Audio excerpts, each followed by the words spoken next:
Hello everyone, welcome back.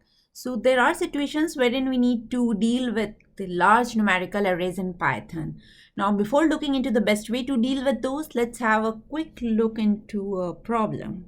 So I am on my Jupyter notebook and here I am creating a list, say x, and it is holding number of a few numbers. Okay, now if I will go ahead and say x multiply 2. So you can see that it did as expected. It has added one more set of items. Now what if I will go ahead and say x plus, let's say, 10. So we end up with a type error and it is saying that you can only concatenate list with list. Now here you can see that mathematical operations behave slightly differently. Now if we want to execute this line and get the proper result, we have to look for a solution, because our expectation is whenever we are saying 10, 10 should get added to all of these, which is not happening. Now let's make it work using Numpy. So the very first thing we need to do is we need to import Numpy and let's define its alias. Okay, in Numpy we cannot define an array like this, so we have to use slight different syntax wherein we can say numpy dot array, and it's a function, so we need to put round brackets.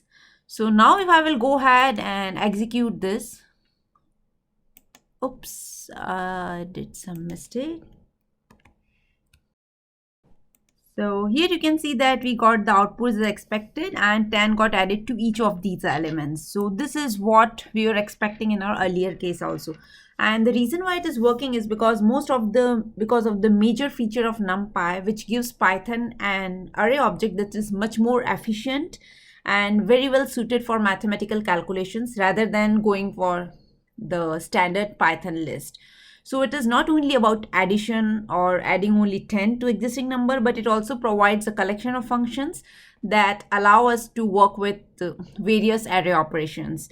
And you will also notice that there are functions like if you want to find out square root, or if you want to perform like cost and anything on a given array element, then these are the functions which are usually available in our math module.